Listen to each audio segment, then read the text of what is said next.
past, we've been studying probabilities. Oh, that's right. Probability equals percent of the curve equals percentile. But we've only been doing this for one at a time. And remembering, when we're asking for a probability, we need a z-score. We take that one person minus the mean divided by the standard deviation. What I'm going to change for you in this lesson is that we're not taking one piece of data.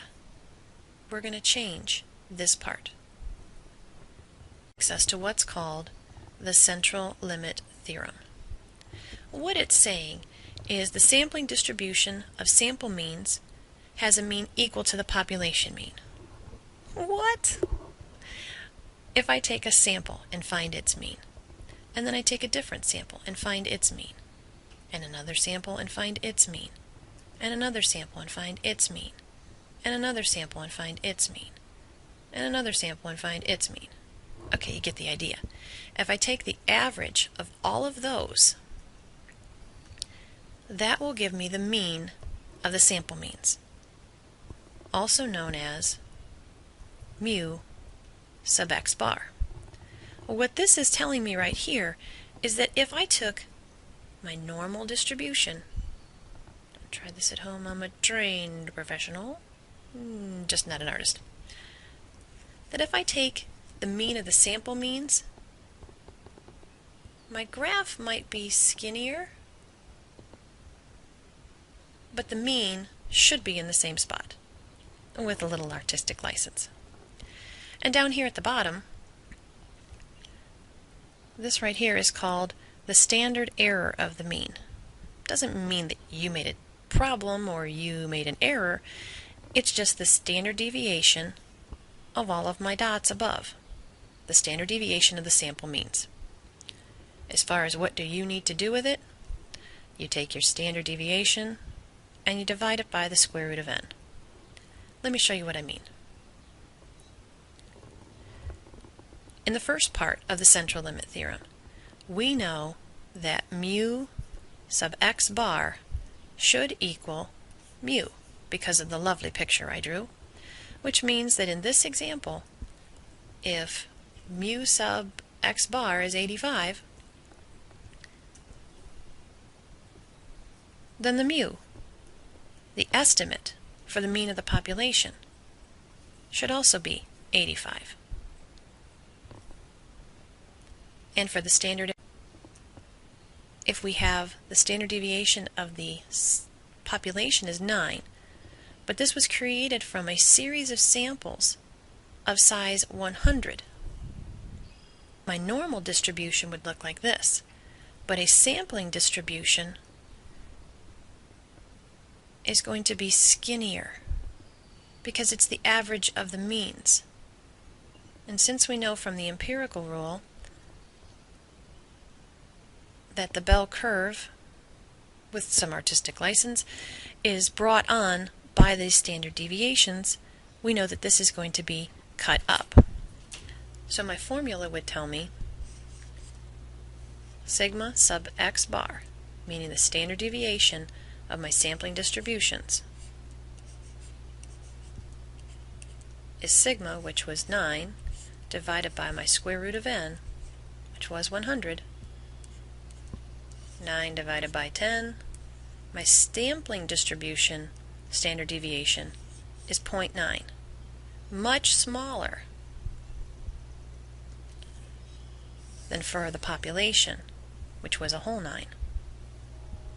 It used to be z equals x minus mu divided by the standard deviation is no more.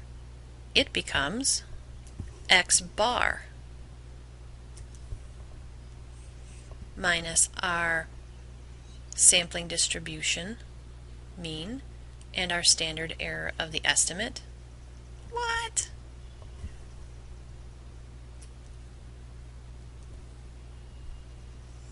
This is our formula when we have more than one in our sample to compare. So when given a similar problem to the very first slide in this lesson, with the sole exception of we're asking a sample of 50 instead of just one person, our formula now becomes z equals x bar minus mu sub x bar divided by sigma divided by the square root of n. Let's plug in our values. The mean we're looking for is 35,000. That's what we want this group of people to have an average salary of. According to the information in the problem, our sampling distribution mean, which is equal to our population mean, is 34,000. That's divided by the standard deviation of 2,500, which also gets divided by the square root of 50. The subtraction on the top will give you 1,000. Easiest way to do this on the bottom is to find what the denominator would be. 2,500 divided by the square root of 50. Which is like saying 2,500 divided by approximately 7.07. It does go on and on. So we may get different answers if you round or not. This then becomes 1,000 divided by approximately 353.35 blah blah blah. The division on this problem gives an answer of, to 2 decimal places because it is a z-score, 2.83. According to my chart, the probability of getting a z-score of 2.83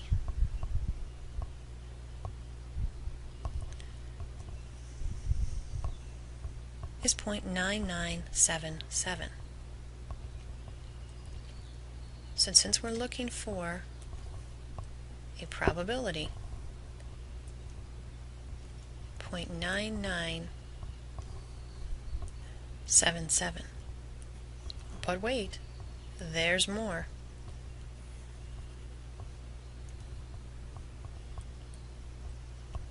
One, two, three. 2.83 is somewhere around here. 0.9977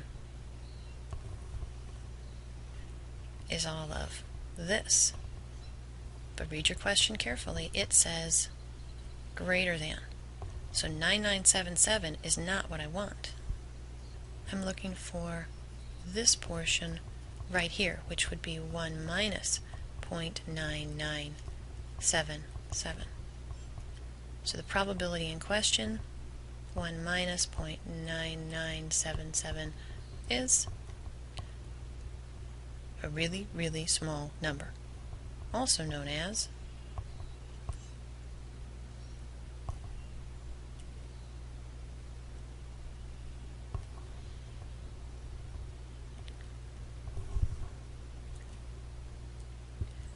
So the probability in question that I'm actually looking for is 0.0023. That's the probability of finding a sample of 50 mechanics who make more than 35,000, less than 1%.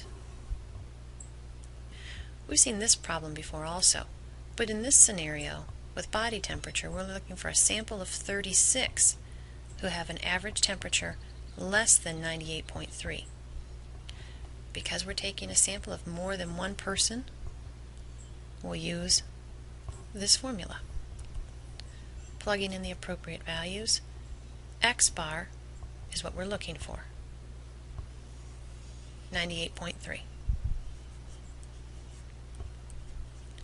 Mu is the normal body temperature, 98.6, divided by the standard deviation, 0.73, and there are 36 in our sample, so n is 36. Numerator will give me negative 0.3. The denominator is 0.1216, and on and on and on it goes. So what will this be? Approximately negative 2.47, again with 2 decimal places. As is usual, we are looking for a probability. Probabilities come from z-scores. We got the z-score, let's get the probability. Negative 2.47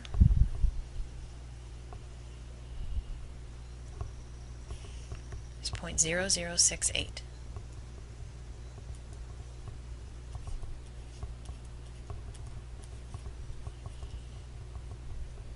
Since I'm visual, I need to make sure I've got this right.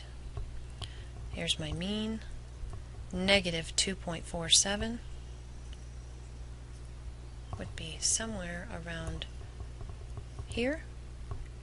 I'm saying that 0.0068 is right there, and I am talking about less than values, so I'm looking in this direction, which makes this my final answer. Almost the same problem, except now we're looking for values that are greater than 99. So we'll be looking to areas to the right. And we're also looking at a sample of 40 as opposed to 36. So our formula, x bar is what we're looking for, which will be 99. The mean, body temperature mean, 98.6. Standard deviation is still what it was, of 0.73. But now I have a sample size of 40. So I have positive 0.4 on the numerator and approximately 0.115 on and on and on the denominator. So my answer here for the z-score is about positive 3.47 to 2 decimal places. Think about what that means. Think about what that looks like.